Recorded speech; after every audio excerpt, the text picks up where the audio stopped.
going on, vinyl community? Welcome to another video with the Record Spinner. In today's video, I'm going to be doing a review of a new Rush book called Rush and 2112 50 Years. This was written by Daniel Buxton and published by Motorbook/Corto Publishing, who had sent me this, as well as Martin Popoff's Kiss 76 book, which I'm going to be doing a video on coming up very soon.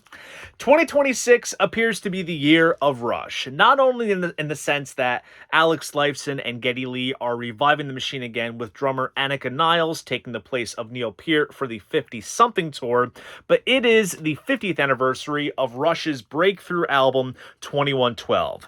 This was very much a do or die moment for the Canadian progressive rockers, having released 3 albums that certainly lacked commercial appeal, and there was definitely some pressure on them to conform to their label's desire of crafting single-friendly material. And in a very stoic and defiant approach, they defied convention and figured if they were going to go out in a blaze of glory, they would do it on their own terms. So what did they do? They made an album that featured a 20-minute conceptual title track, which very much reflected the scenario Rush was facing at the time of the individual going against the masses, coupled with some shorter songs on the flip side. The title track's concept resounded with its fan base, and based on word of mouth, it became the album that earned Rush career sustainability.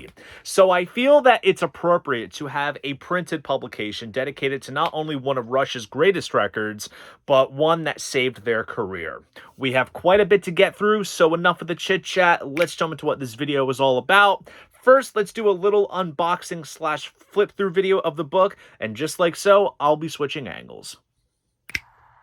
Okay, so let's take a look at the slipcase first. So, as you can see, it does feature a very nice sort of spacey, galactic illustration, and there's also a nice bit of embossed spot varnish finish to like the text, as well as the red star for the Solar Federation. It looks really, really sharp, and that illustration also continues on the back of the slipcase as well.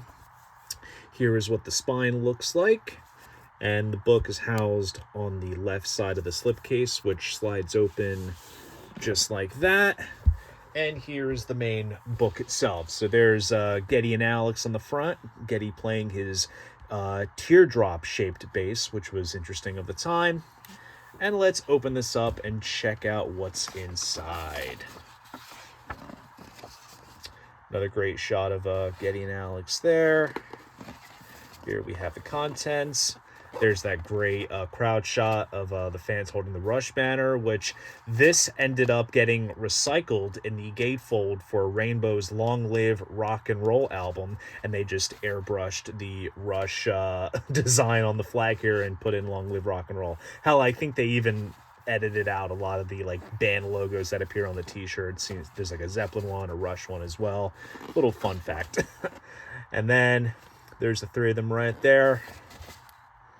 The Professor, Dirk, and Lurkst, as they call themselves.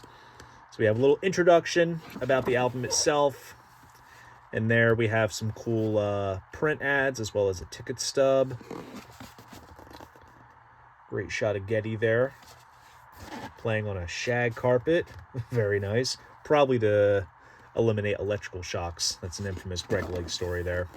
And then we go into Sector 1 of the book, kind of give some preliminary background. Here's a little illustration sort of depicting the sort of idea behind 2112, essentially. So that's the overture, and then it talks about each member's sort of background. So we first focus on Geddy. There he is with his collection of basses there. There he is with his Rickenbacker 4001 with the Taurus pedals. Classic stuff. Then we move on to Alex. Then move on to Neil. Here he is with his chrome drum kit. Classic stuff.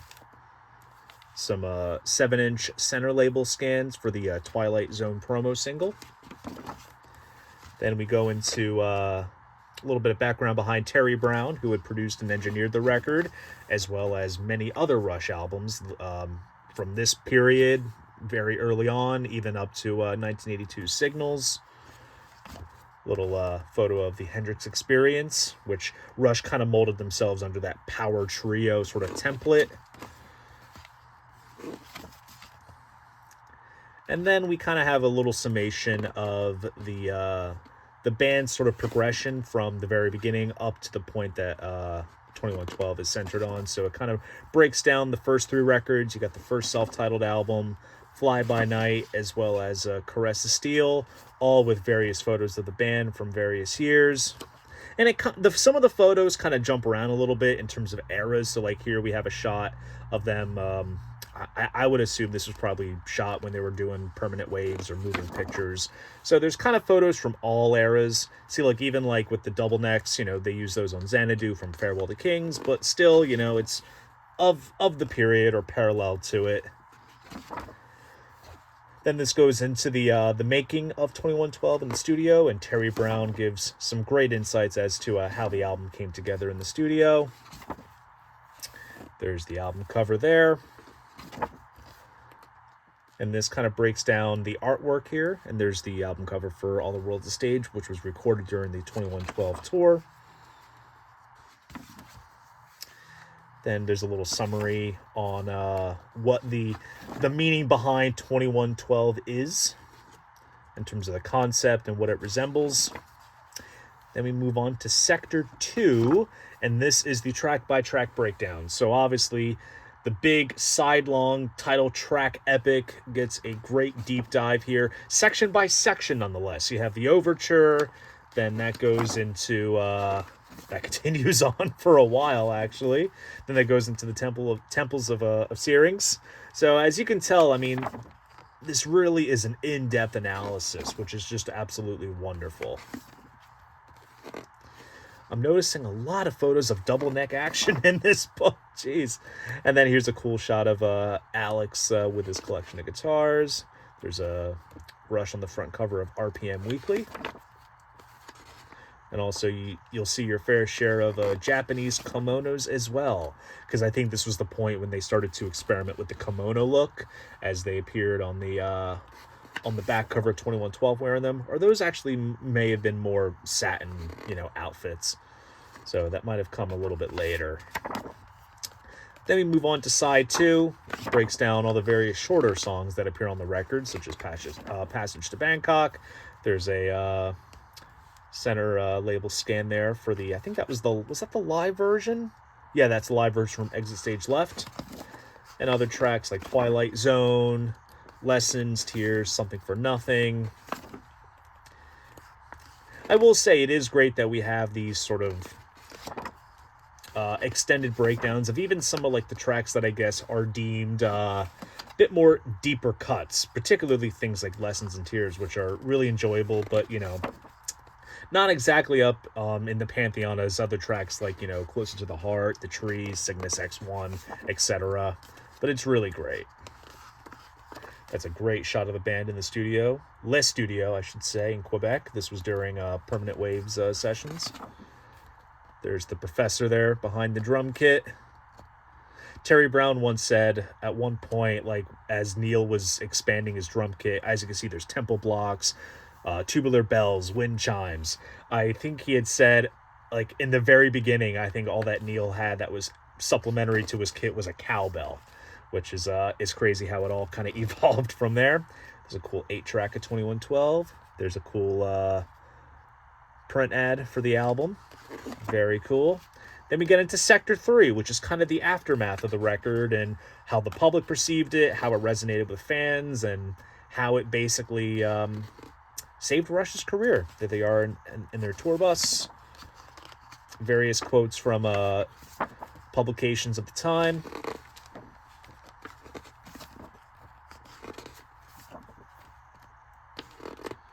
All right, that's when they start doing the kimonos at that point.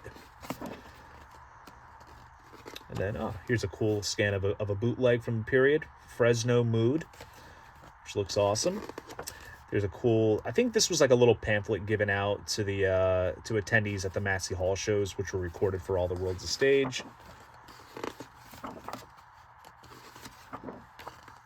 Really solid stuff. think that's a CD bootleg cover. It's a little rough, honestly, visually. There's this is cool. This is a scan of a promo-only release, which featured various tracks from the first couple of records. That'll be a cool record store day release right there.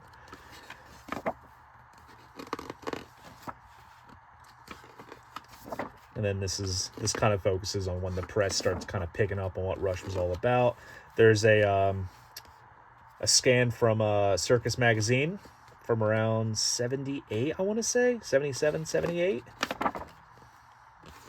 There's the front cover photo right there. And then this breaks down the 40th anniversary reissue of the album. There's the band performing at the Rock and Roll Hall of Fame in 2013. And various other modern shots. Here they are doing their handprints on the rock walk. This talks about how musicians were influenced by the group as well as the record. There's Getty there wearing a cool Les Studio t-shirt. Alex Lifeson's collection of guitars that went up for auction. There's Randy Johnson getting the R30 drum kit.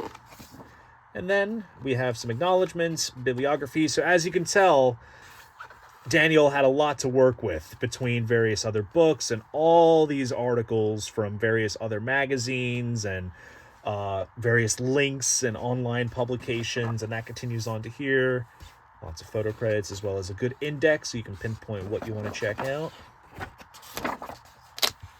And there you have it. Overall, absolutely phenomenal package.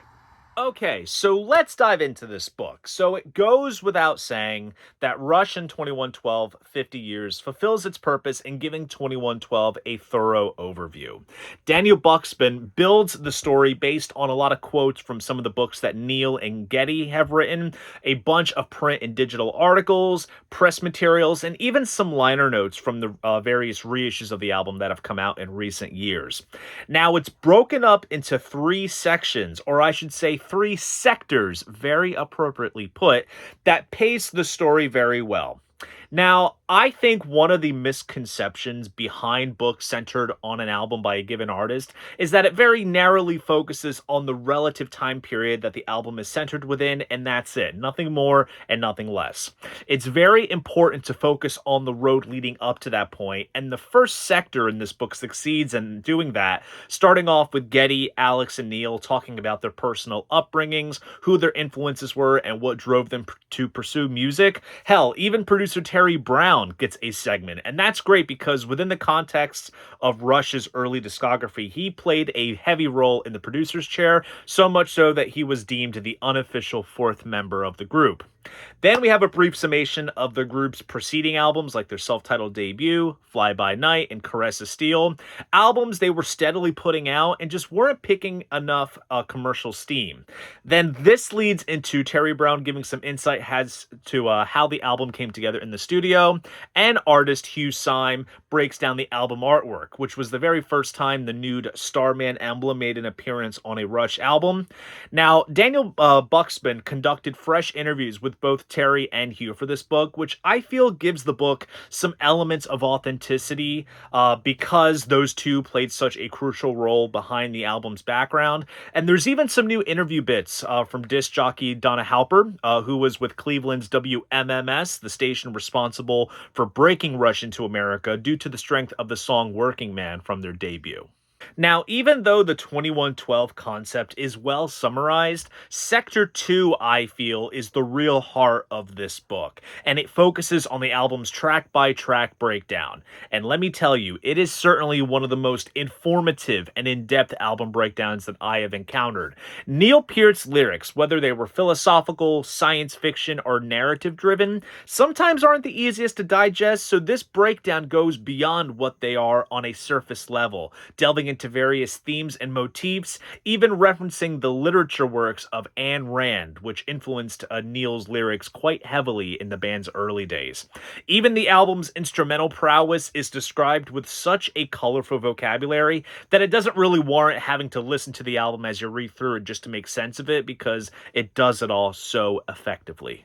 Then Sector 3 focuses on the aftermath of the album's release. Now, there are a lot of quotes lifted from various reviews that were published in both music and local publications around the time the album came out in '76, which does give some context of the times. And if you know how Rush was perceived in the media, then you know what to expect. But as the decade of the 1970s progressed, critics started picking up on what Rush was all about. And that's partly down to the loyalty of their cult-like fan base, who were not at all influenced by what the mainstream press was saying about the group, which very much made Rush a sort of people's band. And that's something else that's kind of focused on, is what 2112 meant to both fans and other musicians that would later become influenced by the group, such as Chad Smith from Red Hot Chili Peppers and Mike Portnoy from Dream Theater, amongst many others. Now, from this point on in Rush's career, it's just a steady rise, where having earned their creative independence, they were free of any record label interference, and things started to pick up on the road, because this section also covers a bit of the tour in support of the album and highlights the 3 consecutive sold-out nights at Toronto's Massey Hall, which was recorded for the All the World's a Stage live album. And then it kind of wraps up analyzing the 40th anniversary version of the album, which came out in 2016. I'm honestly kind of shocked that we haven't seen a 50th this year, and there's some other retrospective quotes that sort of round the story off nicely. Storyline aside, this is a visually stunning package full of great photos, some of which are common and we've seen before, but there's a healthy amount of uncommon shots that make this a fun flip through. But there's also various print ads, ticket stubs, posters, center label scans from associated vinyl pressings, scans from the tour book, and other bits of memorabilia. Hell, there's even a mention of various bootlegs from the tour, which was very fun to see. Now, remember what I said, 2026 is the year of Rush, but it's also an expensive year because, as I mentioned, the 50-something tour is about to launch, and I don't know about you or whoever's watching this, but you gotta be a part of the wealthy elite to get behind their ticket prices. And then we also had, earlier this year, the Grace Under Pressure box set, which I had unboxed on the channel, as well as written a review on for Tracking Angle. So instead of spending hundreds of dollars, spending $50 retail on this deluxe hardcover book that comes in a nice slipcase still warrants a means to feel celebratory. So kudos to Daniel Buxman and Motorbook/Quarto Publishing for putting out a very fine product. So there you guys go. That is my review of the Rush and 2112 50 Years book. Now, here's a question for you guys. Do you have this book? And if so, what do you think of it? Or if you don't have it, did this video sway you to pick it up for yourself? Please drop a comment down below. I'd love to know. And if you enjoyed this video, please go ahead, give it a like, and subscribe to the channel. See you guys in the next video. And most importantly, keep the records spinning.